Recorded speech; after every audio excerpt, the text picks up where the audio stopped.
다윗이 신하들에게 하는 말이 혹시 여호와께서 나의 원통함을 감찰하시리니 라고 말하고 있습니다. 그래서 원통함이라고 하는 말, 이 말을 헬라어 히브리어 원어를 보니까 비참함, 아주 고통스러운 이러한 뜻입니다. 그래서 영어 성경에 보면 이 나의 원통함이라는 말 대신 나의 고뇌라는 말로 번역을 했습니다. 다윗이 지금 신하들에게 이렇게 말하지요. 혹시 여호와께서 나의 비참함을 보시고 나의 이 고뇌를 보신다라고 고백하고 있는 거죠. 여러분, 이 비참하다, 원통하다, 너무 고통스럽다라고 하는 이 감정을 여러분 경험해 보셨죠? 인생 가운데 우리가 여러 다른 인생들을 각자 살아가지만 그러나 아마도 이런 경험들은 한두 번씩 하셨을 거예요. 진짜 너무 비참하다. 이 상황이 너무 날 비굴하게 만든다 할 때가 여러분 떠오르실 겁니다. 제가 어제 이 질문을 저 스스로에게 하면서 참 그때 참 내 인생이 참 너무 비참했다. 너무 원통했어. 이런 때가 뭐 이게 한두 가지가 쓱 지나가더라고요. 제가 아는 어떤 여집사님에게 들은 자기의 이야기를 제가 여러분에게 해드릴게요. 이 여자 집사님이 학창시절에 굉장히 인기가 많았답니다. 얼굴도 예쁘고요, 공부도 잘했고요, 또 집안도 괜찮았어요. 그러다 보니까 주변 사람들이 좋아하죠. 선생님도 좋아하고 친구들도 좋아하는 인기 있는 사람이었습니다. 신랑도 잘 만났어요. 결혼도 잘했습니다. 아이도 잘 낳고요. 그래서 잘 살고 있는데 문제가 생겼어요. IMF가 터진 거예요. 뭐 그때는 다들 어려웠지만 특히 이 집사님 가정은요 더 힘들었다 그래요. 잘 나가던 사업이 하루아침에 파산하게 되었어요. 그래서 빚더미에 오르게 됐습니다. 아이들은 자라가고 있는데 빚에 쪼들리는데 그래도 학원비라도 마련해야 되겠다 싶어서 이제 일거리를 찾아 헤맸는데 마땅한 일도 없는 거예요. 그러니까 평탄한 삶을 살아서 뭐 하나 이렇게 일할 수 있는 일도 없고 한 번도 그런 거 해본 적도 없는 집사님이었어요. 그렇게 힘들어 있는데 어느 날 고등학교 때 친했던 자기 친구를 만났습니다. 동성 친구를 만났어요. 너무 반가웠죠. 왜냐하면 친했다고 그래요. 항상 함께 다니던 친구였는데 그래서 이제 이런저런 상황 얘기하고 힘든 이야기를 하니까 그 친구가 잘 됐다. 지금 자기는 집은 넉넉한데 그런데 이 집을 도와주는 도우미, 가사 도우미가 속썩여가지고 집안이 너무 힘들어졌다는 거예요. 그러면 친구니까 네가 나 좀 도와주면 안 되냐, 우리 집에 와서 일주일에 서너 번만 와가지고 좀 도와달라고. 좀 힘든 일 아니니까 집안일만 조금만 도와주면 된다고 그렇게 이야기를 하더래요. 그러니까 이제 당장 아이들 학원비가 걱정이 돼서 또 친했은 친구니까 남의 집 가서 하는 것보다는 또 나을 수 있겠다는 생각을 했대요. 그래가지고 이제 그 집에서 이제 가사를 도우러 다닌 거예요. 그러니까 친구니까 그냥 이렇게 하면 친하게 지내면 되겠지 생각했는데 이게 며칠 지나니까 그게 아니더라는 거예요. 허드렛 일을 시키면서 자기를 식모 부리듯이 음식이 짜네 어쩌네 해가지고요. 뭐 청소도 그렇고 뭐 하여튼 굉장히 트집 아닌 트집도 잡으면서 굉장히 불편하게 힘들게 하더랍니다. 그래도 다 이렇게 하나보다 생각을 했는데요. 이게 점점 심해지더라는 거예요. 속옷 같은 경우는 손빨래 하라고 그러면서 막 속옷까지도 빨래를 시키고 하여튼 허드렛 일을 다 시키는데 하여튼 잔소리도 하고요. 근데 또 친구다 보니까 때로는 말이 무시하듯이 이렇게 하더라는 겁니다. 일하는 게 서툴다는 둥, 친구라서 봐줬는데 돈이 아깝다는 둥, 이런 이야기를 막 던지니까 이 친구가, 이 집사님이 너무 속상한 거죠. 너무 자기가 비참하더래요. 이게 다른 사람이면 모르겠는데 이 친구 앞에 이런 자기가 모욕을 당한다, 하루에도 몇 번씩 상처듣는 말들을 뱉어서 자기 안에 정말 너무 큰 상처가 있었다라고 이야기하더란. 돈이 없어서 무시하나 싶기도 하다가 이거는 또 그 친구의 인격인가 싶기도 하다가 결국에는요 참다 못 참고요 결국 뛰쳐나왔다는 거예요. 나오고 보니까 너무 자기 모습이 비참하더래요. 그러니까 그런 것 같아요. 그러니까 억울한 대우를 받는 것도 사실 비참하지만 사실 가까운 누군가에게 또 뭔가 믿었던 사람에게 당하는 어떤 그러한 마음 상함, 이런 배신, 이런 것들은 정말 우리 마음을 힘들게 하는 것 같아요. 인생을 살다 보면 이 여자 집사님처럼 원통하고 비참한 그리고 분통 터진 일들을 우리가 때로는 경험할 때가 있습니다. 생각해보면 그 사람들은 다 가까운 사람들이었던 것 같아요. 그죠? 믿었던 사람, 뭔가 신뢰가 있던 사람들, 뭔가 나와 관계가 있었던 사람들, 이러한 사람들에게 우리가 상처를 당하고 아픔을 겪을 때 그 충격은요 갑절이 되는 것이죠. 여러분, 그러한 일들을 우리가 안 만나면 좋겠지만 때로는 또 만나게 되거든요. 그죠? 내 의사와 상관없이 상처를 받게 될 때 또 이렇게 다윗의 고백처럼 원통함, 이런 비통함이 내 마음 가운데 생길 때 우리가 어떻게 행동해야 되는가? 여러분은 이러한 고뇌, 이러한 아픔이 생길 때 어떻게 그것들을 이겨나가십니까? 한번 같이 맞받아치고 그냥 쫙 싸워버려요?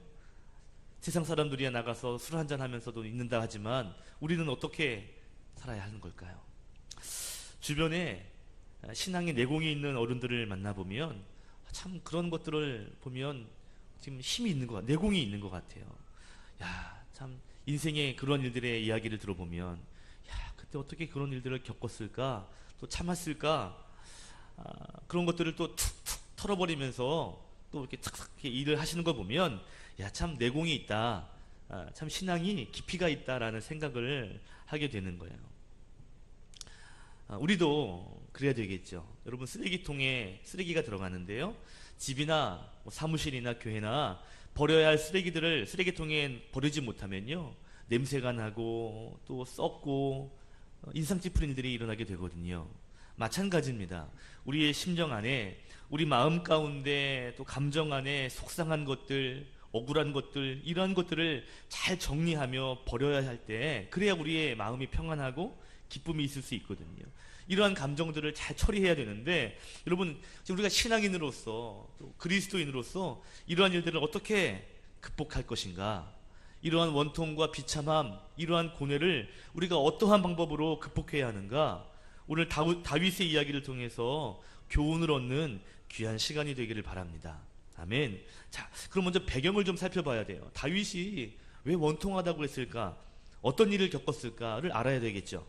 오늘 다윗을 보면 다윗이 골리앗을 이겼잖아요. 그죠? 그리고 사울 왕의 사위가 되었어요. 그런데 사울 왕이 시기해가지고요, 10여 년을 도망다니다가 결국에는 왕이 돼요. 그죠? 자, 문제는 뭐냐면 왕이 된 이후에 오늘 나라를 태평하게 다스리고 있는데 오늘 다윗의 큰아들 압살롬이라는 이 아들이 반란을 일으킵니다. 반역을 일으켜요. 여러분, 이 압살롬이라고 하는 사람을 성경에서는 뭐라고 해석하냐면 굉장히 지혜로운 사람, 그 용모가 굉장히 뛰어난 준수한 사람으로 소개해요. 여러분, 그 앞에 장 14장 25절을 보면 성경은 이 압살롬에 대해서 이렇게 설명합니다. 이스라엘 자손 가운데서 압살롬처럼 아름다운 사람이 없었다 라고 말해요. 그러면서 발바닥부터 머리끝까지 흠이 없던 사람, 굉장히 용모가 준수한 그러한 사람이었음을 말합니다. 이렇게 꽤 괜찮은 압살롬이었는데 이 압살롬이 15장 6절을 보면 반역을 준비해요. 이 반역을 어떻게 준비하는가 하면 이 사람들이 이제 송사를 하죠. 재판해야 될 일들이 있으면 이제 왕에게 와서도 재판을 하게 되는데 중간에서 기다리고 있다가 이 재판을 지혜롭게 잘해주는 거예요. 그러면서 사람들이 고마워하면 굉장히 겸손하게 그 사람들을 맞이해 줬어요. 여러분 보세요. 싸움이 나가지고요, 막 멱살 잡고 왔는데 이 압살롬이 모습이 좋잖아요. 모습이 재판을 잘 해준 거예요. 그래가지고 사해를 쫙 풀어준 거예요. 이러한 일을 다윗 모르게 계속 했다는 얘기예요. 수년 동안. 그러다 보니까 사람들이 입소문이 어떻게 나냐면 야, 참 압살롬은 재판을 잘해, 참 정치를 잘하고 선한 사람이야, 참 괜찮은 사람이야 라는 이야기를 계속 만든 거예요. 계획적으로. 자, 오늘 15장 6절을 그 앞에 장 사무엘하 15장 6절을 보시면 압살롬이 이스라엘 사람들의 마음을 훔쳤다라고 말해요. 그러니까 마음을 훔쳐가는 거예요. 다윗을 향한 마음을 자꾸 아들 압살롬의 마음에게로 자꾸 마음을 빼앗아 가는 거였죠. 이렇게 수년 동안 백성들의 마음을 훔칩니다. 그래서 15장 12절을 보시면 결국 압살롬의 마음에 반역의 마음들이 커가게 되고요. 성경에 말하기를 백성들이 압살롬에게 많이 가게 되었다라고 성경이 기록합니다. 자, 반역을 하는데 사람들을 모으는데요. 이 압살롬이요, 백성들의 마음을 야금야금 모아가는 거예요. 백성들의 마음을 자기에게로 탁 몰아서 이 민심을 얻었다는 거예요. 그러니까 다윗을 향한 이 민심을 자기에게로 쫙 오게 한 거예요. 그러니까 슬슬 어떤 마음이 있겠어요?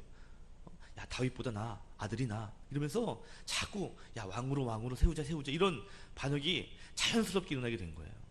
자, 그런데 이게 천천히 진행이 되다 보니까 다윗이 몰랐어요. 또 아들이니까 에이 뭐 그럴 수 있지 했거든요. 그런데 이게 점점 사태가 커진 거예요. 나중에 사태를 보니까 이건 도저히 어떻게 할 수 없을 정도로 반역이 일어나게 된 거죠.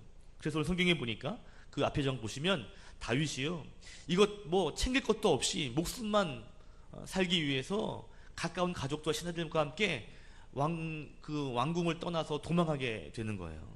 왜냐하면 반역이 일어나서 이제 왕을 죽게 될 수 있잖아요. 그러니까 사태가 굉장히 급박하게 돌아갔기 때문에 뭐 변변한 준비하지 못하고 도망하게 된 것이죠. 자, 오늘 본문의 배경은 이런 상황이에요.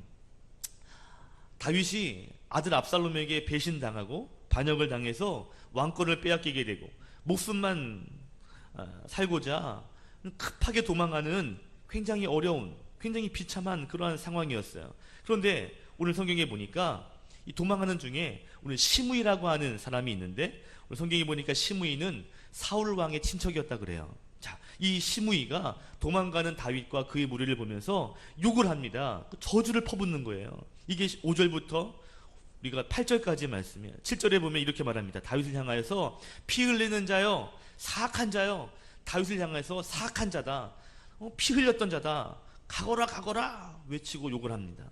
8절에 보면 이렇게 말하는 거예요. 사울을 망하게 하더니 결국에는 아들 손에 화를 당하는구나.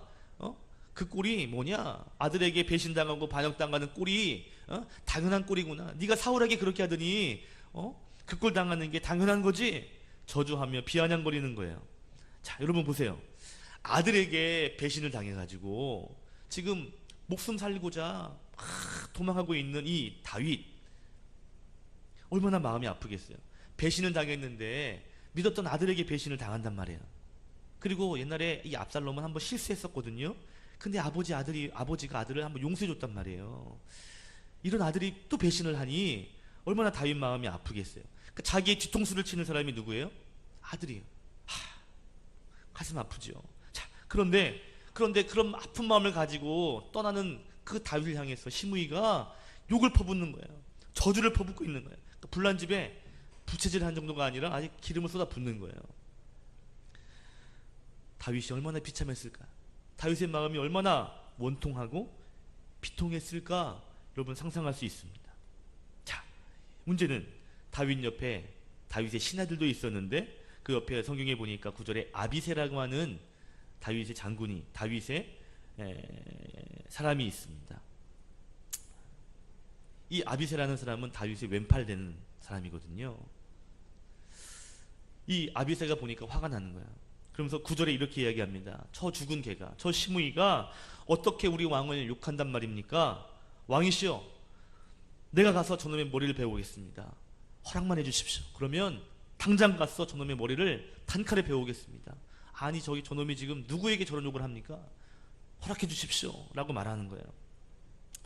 옆에 듣고 있던 이 아비새가 듣기에도 굉장히 모욕적인 시므이의 저주였습니다. 신하인 아비새가 듣기에도 가만히 있을 수 없을 만큼의 저주와 비참함을 다윗이 겪고 있는 거예요. 자, 13절에 보시면 시므이가요, 다윗이 지나가는 그때까지 욕을 퍼부어요. 저주합니다. 그리고 그를 향하여서 돌을 던지고 먼지를 날리고 있습니다. 얼마 전까지 다윗은 한 나라의 왕이었는데 오늘 엄청난 모욕을 당하는, 또 아들에게 배신당하는 이 다윗의 심정이 참 말 그대로 원통했을 거다 생각이 듭니다. 상황도 억울하지만, 상황도 참 비참하지만 별 볼 일 없는 저 시므이라는 사람에게 야, 너 왕이 꼴 좋다, 이런 이야기를 듣게 될 때 참 정말 치욕적인 것이죠. 자, 그런데 놀라운 것은요, 이런 상황 앞에 다윗의 반응이에요.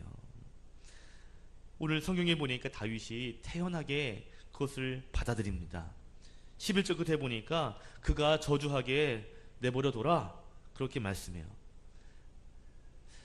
옆에 있던 아비새가 가만히 있으면 안 되겠습니다, 허락해 주시면 목을 베우겠습니다 할 때 내버려둬라, 저주하게 내버려둬라, 이렇게 말씀하고 있는 거예요. 자, 이게 저는 다윗의 내공이고 다윗의 신앙이라고 생각합니다. 우리 같으면 이럴 것 같아요. 아비새야, 너 지금 뭐하고 있냐? 너 지금 뭐하고 있어 지금? 그 말을 지금 나한테 물어봐야 되냐? 이게 허락받을 일이냐? 가서 그냥 해치워버려라, 이럴 것 같아요. 여러분 그렇죠? 고개를 좀 끄덕이는 분이 지금 한 반쯤 되는 것 같아요. 아니 지금 나에게 지금 저런 말을 하고 저런 모욕을 주는 저런 녀석 가만두면 되겠냐고, 살려두지 말라고. 아마 그러셨을 거예요. 저도 그럴 것 같기도 해요. 자, 그런데 오늘 다윗은요 그것을 참습니다. 오늘 그 원통한 마음을요 극복했다 이 말이에요. 저는 오늘 어떻게 다윗이 이러한 원통함, 이러한 마음의 분노를 극복할 수 있었을까, 두 가지를 함께 나누고 교훈하기를 원해요. 그리고 그 교훈을 가지고 우리도 다윗처럼 그러한 것들을 극복할 수 있는 성도님이 되시기를 바랍니다. 자, 첫째는 12절에 보니까 다윗이 이렇게 말합니다. 여호와께서 나의 원통함을 감찰하셔서 그것을 선으로 갚아주실 것이다, 그럴 수도 있다 라는 이야기를 해요. 자, 이겁니다. 따라합시다. 나의 원통함을 하나님이 좋은 것으로 바꿔주십니다.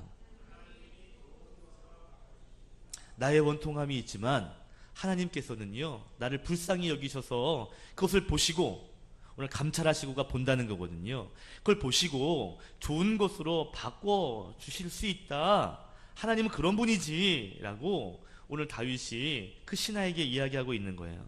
원통함이 축복이 될 수도 있어, 하나님은 그것 할 수 있는 분이야 라고 말하고 있다는 거죠. 그리고 그런 바람이 오늘 다윗에게 있는 거예요. 내가 지금 원통하지만 하나님 이 원통함 보시고 날 불쌍히 여기셔서 하나님 이것이 오히려 축복의 계기가 되게 해주십시오 라는 이 다윗의 바람이 이 안에 있었다 이 말이에요. 저는요 이 고백이 은혜가 되는 것이요, 그럼 보세요. 다윗은요 이 원통함을 하나님이 감찰하신다 그랬어요. 하나님 모르시는 것이 아니라 나의 이 억울한 마음, 이 상황들을 하나님 보고 계시다는 거예요. 그리고 아신다는 거예요. 그리고 하나님이 그것에 관심이 없이 보는 것이 아니라 유심히 보신다는 거예요. 주의 깊게 보시다가 그것을 불쌍히 여기시고 하나님께서 안 되겠다 하시면 그것을 축복으로 슉 바꿀 수 있는 하나님이시지, 이 하나님을 향한 이 다윗의 신뢰를 볼 수가 있는 거예요. 하나님은 내가 어려움 당할 때 함께 하시는 분이야, 나의 어려움을 지켜보시는 분이야, 그리고 그 어려움 보시고 하나님은 역전시킬 수 있는 분이야. 이 고백을 지금 신하들에게 하고 있다라는 것입니다. 하나님은 사랑이 있는 분, 긍휼이 있는 분, 이 억울한 것을 좋은 것으로 바꿀 수 있는 분, 이것을 다윗이 이 마음 가운데 고백하며 이 억울함의 자리에서 승리의 자리로 나아가고 있다는 것이죠. 여러분 우리가 인생에서 이러한 일들을 다윗같이 똑같은 상황은 아니겠지만 이러한 일들을 당할 때 있습니다. 크고 작은 차이도 있겠지만 비통함이라든지 원통함이라든지 인생의 고뇌를 우리가 만나게 됩니다. 그때 중요한 신앙의 관점이 있어요. 그래, 하나님 아시지, 하나님 보고 계시지, 이 마음이 있어야 된다 이 말이에요. 그리고 하나님 나를 불쌍히 여기셔서 이렇게 끝나게 하시지 않을 거야. 하나님 나를 이 어려움을 바꿔주실 거야. 선한 것으로, 좋은 것으로 하나님 그렇게 하실 수 있는 능력이 하나님이시지. 그래, 기다려보자, 하나님 하실 것을 기대하자 라는 마음이 우리 안에 있어야 되는 거예요. 여러분 신앙의 깊이라는 것은요, 내가 힘들 때, 내가 어려움 당할 때 그때 더 확연하게 드러나는 것 같습니다. 또 반대로 내가 정말 기쁠 때, 정말 내 안에 축복이 있을 때에도 확인되는 것 같아요. 그러니까 이 신앙의 깊이, 이 신앙의 어떤 성수군요, 평범할 때는 그냥 잘 드러나지 않지 보이다가 뭔가 문제를 만나게 될 때, 뭔가 내 마음에 어려움을 만나게 될 때, 그때 이 신앙의 깊이가 비로소 나타나게 되는 거예요. 어떻게 보면 어려움 당할 때, 때로는 예상하지 못한 문제들을 만나게 될 때, 어쩌면 내 안에 있는 나도 알지 못했던 그 믿음의 그 에너지를 그때 비로소 발휘해야 되는, 가동해야 될 때가 바로 그때인 것 같아요. 여러분, 어떤 사람은 반대로 그것들을 사용하시는 분이 계세요. 평소에 아무 문제 없을 때 믿음이 있는 것처럼 막 하다가 정작 문제를 만나거나 어려움을 당하게 될 때는 정말 믿음 없는 사람처럼 사는 사람도 있습니다. 근데 사실요, 믿음이라고 하는 것은요, 평소에도 사용되어야 되겠지만 이렇게 뭔가 큰 축복을 받았다거나 반대로 큰 어려움 당했다거나 뭔가 이런 양극단적일 때 오히려 그때 더 많이 발휘하게 되는 것이 믿음인 것 같아요. 여러분, 그래서 뭔가 축복을 많이 받을 때나 때로는 어려움을 당할 때 정말 우리는 그 믿음을 보게 되는 거죠. 그리고 그 믿음의 깊이를 우리가 어떻게 보면 사용하게 되는 것 같아요. 자, 어려움 당할 때 오늘 이 다윗은요, 어려움을 당하고 있어요. 마음의 비통함을 겪고 있습니다. 그때 다윗은 이 마음이 있어요. 하나님 아신다, 하나님 보신다, 그리고 하나님 이 어려움 이길 수 있도록 도우신다 라는 것이 다윗의 고백이에요. 여러분, 다윗처럼 어려움 만났을 때 하나님을 떠올릴 수 있는 믿음의 성도님 되시기를 주님의 이름으로 축복합니다. 아멘. 자, 그런데 질문이 제 안에 생기는 거예요.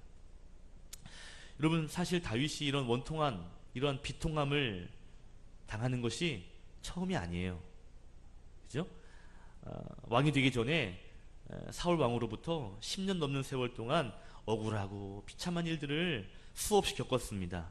자, 그런데요, 오늘 궁금한 것은 10절이에요. 10절에 보니까 다윗이 이렇게 그 신하들에게 이야기합니다. 자, 하나님께서 그에게, 시므이에게 다윗을 저주하라고 분부하셔서, 그래서 그가 저주하는 것이라면, 그래서 그가 나를 지금 저주하는 것이라면 누가 그를 나무랄 수 있겠느냐? 이 이야기를 10절에 하고 있어요. 자, 10절 말씀 같이 읽읍시다. 시작. 왕이 이르되 수르야의 아들들아, 내가 너희와 무슨 상관이 있느냐? 그가 저주하는 것은 여호와께서 그에게 다윗을 저주하라 하심이니 내가 어찌 그리하였느냐? 할 자가 누구겠느냐? 하고, 수르야의 아들, 이 두 아들이 있었는데 하나는 요압이라는 사람, 그리고 하나는 오늘 성경에 나오는 아비새라는 사람이에요. 두 형제입니다. 그런데 요압은 큰형인데요, 다윗의 오른팔이에요. 수르야는 왼팔이에요. 형제들이 다윗 옆에 탁 주위에 있는 거예요. 아마 이 아비새 말고도요, 옆에 있던 충신들도 아마 다윗에게 가만두면 어떡하냐고, 저놈을 당장 목을 베자고, 아마 이 아비새만 그런 게 아닐 거예요. 그죠? 아마 칼찬 사람들은 아마 다 얘기했을 거예요. 왕이시여, 지금 이게 이러면서 지금 아마 다 할 때 다윗이 말하는 거예요. 너희들 가만히 있어라 하면서 이렇게 말합니다. 하나님이 시킨 일이라면 누가 그것을 나무랄 수 있겠냐, 이 얘기를 하고 있는 거예요. 하나님이 시므이를 통해서 자기를 저주하게 하셨다면, 하나님이 시키신 일이라면 어떻게 그를 나무랄 수 있겠냐, 내버려 둬라, 이 얘기를 하고 있다는 거예요. 자, 여러분, 이게 무슨 말일까요? 정말 하나님이 시므이에게 너 가서 다윗 지나갈 때 욕을 퍼버라, 저주해라, 정말 시켰던 걸까요? 그 얘기하는 걸까요? 자, 그 뜻이 아니에요. 자, 오늘 제가 나누고 싶은 교훈이 이겁니다. 다윗이 이렇게 말하고 있는 거예요. 만약에 내가 만약에 하나님께 범죄한 일이 있어서 하나님이 그 일을 책망하시고자 시므이를 사용하시는 거라면, 그러면 어떻게 되겠냐? 내버려 둬라, 이 말을 하고 있는 거예요. 자, 뭐가 느껴지세요? 다윗이 지금 시므이가 욕하고 또 압살롬 아들이 배신할 때 다윗은 뭘 얘기하고 있냐면, 가만히 둬라, 내가 하나님께 잘못해가지고 책망받는 일이라면 당연히 이런 일이 있을 수 있지 않냐 하고 있다는 거야. 지금 다윗은요, 자기 자신을 성찰하고 있는 거예요. 하나님이 그냥 보내신 것이 아니라 자기의 죄로 인함이라면, 그래서 하나님이 시므이를 사용하는 것이라면, 그러면 어떡하겠니? 그러니 그럴지도 모르니까 내버려 두라는 거예요. 저는 여기서 진짜 다윗의 신앙을 보게 돼요. 여러분 보세요. 지금 상황이 뭐냐면 압살롬이 계획적으로 왕권을 빼앗은 거예요. 아들이 배신한 상황이에요. 거기에 시므이가 욕하고 저주합니다. 그러면 이런 상황에서 압살롬을 또 시므이를 바라보면서 왜 그들이 그렇게 했냐고 책망하는 것이 아니라 다윗은요, 이 상황에서 자기 자신을 먼저 성찰하고 있는 거예요.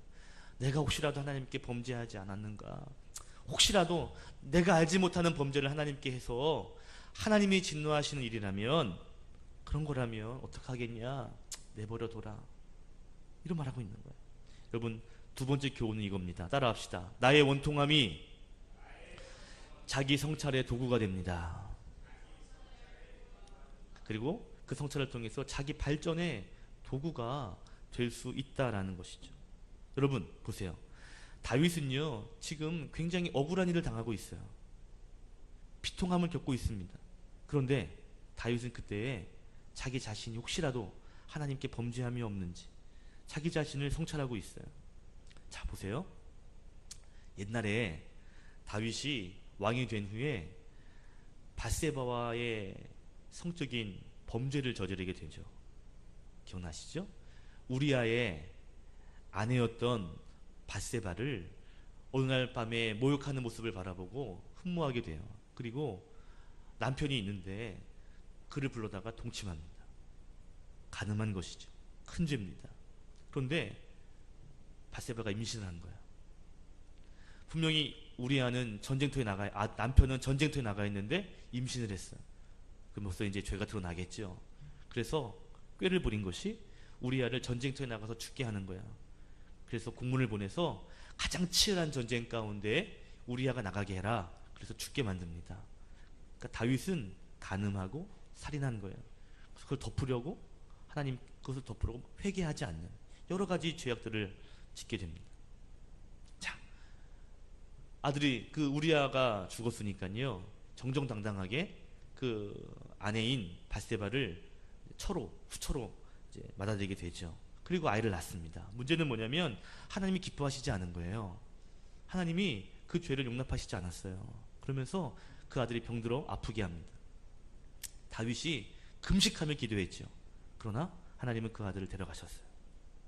자, 문제는 뭐냐면요, 다윗이 그럼에도 불구하고 자기 죄를 깨닫지 못해요.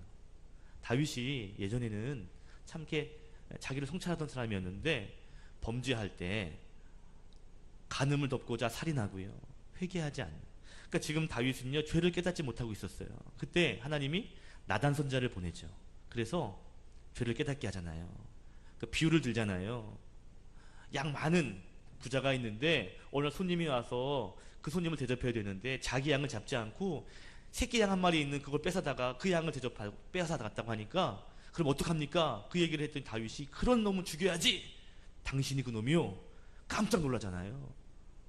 그렇게 아내가 많고 부처가 있는 당신이 그 아내를 빼앗아서 자기 아내를 삼았으니 그게 당신 아닙니까? 그제서야 깨닫는단 말이죠. 여러분, 다윗이 그때 자기의 죄를 깨닫고 쓴 시편이 있는데 그 기도가 몇 편이냐면 시편 51편이에요. 찾아보십시다. 시편 51편.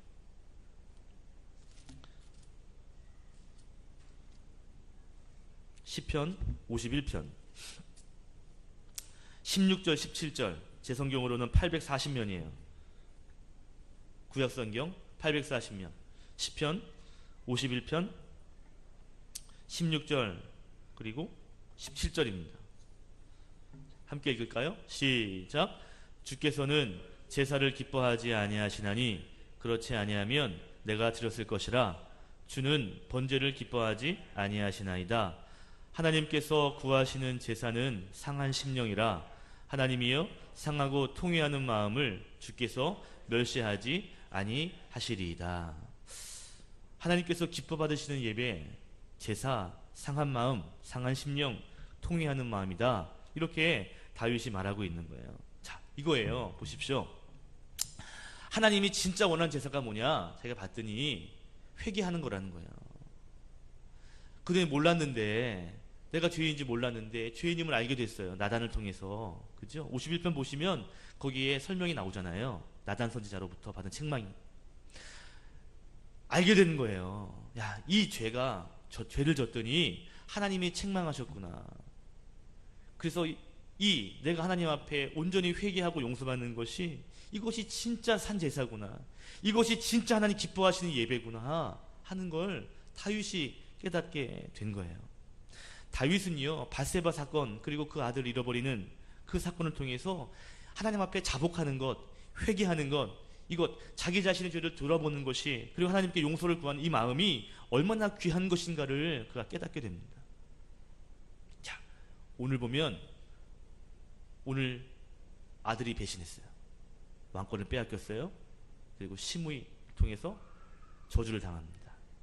여러분, 이러한 일을 겪게 될 때 다윗은요, 그래, 혹시 내가 범죄하지 않았나, 이러한 일들이 혹시 내가 하나님께 예전처럼 그런 일 때문에 겪게 되는 일들은 아닌가, 자기 자신을 돌아보고 있다는 거예요. 자, 여러분 보세요. 안 좋은 일이 생기면 죄 때문이야, 이렇게 죄와 안 좋은 일을 결부시키는 것은 옳은 게 아닙니다. 이렇게 무슨 안 좋은 일이면 죄 때문이야, 이런 해석은요 굉장히 위험한 것이에요. 그러나 오늘 성경도 그렇게 볼 때 오늘 다윗이 이런 어려움 당하는 것이 죄 때문이다라고 성경은 말하지 않습니다. 오늘 성경을 읽어보세요. 다윗이 죄 때문에 이런 어려움 당한다고 말하지 않아요.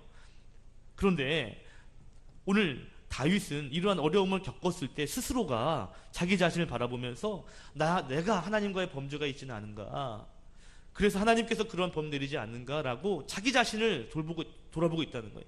저놈의 아들이 저거 못된 아들이구만, 이렇게 말하지 않고, 저놈의 심의 죽여버려라 말하지 않고, 아휴, 내가 잘못한 게 있지 않나, 자기 자신을 찾아보고 있다는 거예요. 남을 탓하는 것이 아니라, 남을 지적하는 것이 아니라 자기 자신을 성찰하고 있는 거예요. 이게 저는 다윗의 놀라운 신앙이라 생각이 되는 거죠. 혹시라도 내가 하나님께 죄 지은 것이 없는지, 하나님과 관계를 확인하는 이 자세가 저는 굉장히 은혜롭다 싶습니다. 여러분, 저와 여러분 가운데에도 먼저 이러한 자기 성찰이 있는 이러한 모습이 있었으면 좋겠습니다. 먼저 내 약함은 어떤지, 내가 하나님과의 관계 가운데 정말 온전하게 있는지, 이 상황 가운데 자기 자신을 먼저 볼 수 있는 이러한 성찰의 능력이 저와 여러분 가운데 있었으면 좋겠어요. 영화나 드라마에 보면 자주 이런 장면이 등장하더라고요. 아들이 있는데 그 아들이 잘못해가지고 파출소에 가요. 뭐 주인공일 수 있는 아이들이 싸움에 연루되든지 뭐 이래가지고 파출소에 가면 어머니가 파출소에 찾아가죠. 그래가지고 어머니가 용서를 구해요. 그러면서 뭐라고 말하냐면, 제 잘못입니다. 이게 이렇게 키운 게, 이렇게 된 게 이 녀석이 잘못한 게 아니라 제 잘못입니다. 용서해 주세요. 자기가 용서를 구하는 모습들을 가끔 보죠. 부모는요, 자식의 잘못을 보면서 자기의 잘못으로 여겨요. 이게 저는 성숙한 사랑, 책임지는 사랑이라 봅니다. 그런데 하나님의 사랑이 그렇습니다. 십자가 사랑이 그래요. 우리의 죄를 대신 담당하시고 십자가를 감당하시는, 그 죄를 대속하시는 그 사랑, 이게 십자가의 사랑이거든요. 기독교의 능력은요, 남의 약함을 지적하고 판단하는 것이 아니라 그 약함을 내가 감당하게 되면서 그 능력이 나타나게 되는 거예요. 상대방의 약함을 내 약함으로 바라보고 그것을 내가 감당할 때 그때에 놀라운 능력들이 나타나게 되는 거예요. 자, 오늘 다윗이 억울한 일을 겪습니다. 속상한 일을 당합니다. 그런데 다윗은요, 이러한 모든 상황의 시작이 나로부터일지 모른다, 자기를 성찰하는, 자기를 살피는 그런 신앙을 가지고 있어요. 그리고 내 죄로 말미암아 혹시라도 된 것이라면 내가 감당해야 되지 않을까, 겸허한 자세를 가지고 이 어려움을 통과하고 있는 거예요. 하나님을 의지하는 마음, 하나님 의지하는 마음과 함께 자기를 성찰하는 마음으로 이 억울한, 이 어려운, 이 비참한 상황을 통과하는 것입니다. 나중에 결과적으로 보면 반역의 세력들을 하나님께서 다 잠재우시고요. 결국 다윗이 왕으로 복귀하게 하나님이 하십니다. 하나님이 다시 다윗을 세워주셔요. 자, 여러분, 오늘 말씀을 통해 우리가 교훈 얻었으면 좋겠어요. 다윗처럼 원통하고 비통하고 속상한 일 만나게 될 때 가장 먼저는요, 하나님을 의지할 수 있는 여러분 되셨으면 좋겠습니다. 또 한 가지, 그 시간이 자기를 성찰하고 또한 그것으로 말미암아 자기가 성장하고 발전하는 그러한 시간이 되었을 때 결국 하나님이 여러분을 다윗처럼 높이 세워주게 되실 줄로 믿습니다. 아멘. 하나님이 세워주시는 귀한 성도님 되시기를 예수 그리스도의 이름으로 축원합니다. 기도하겠습니다.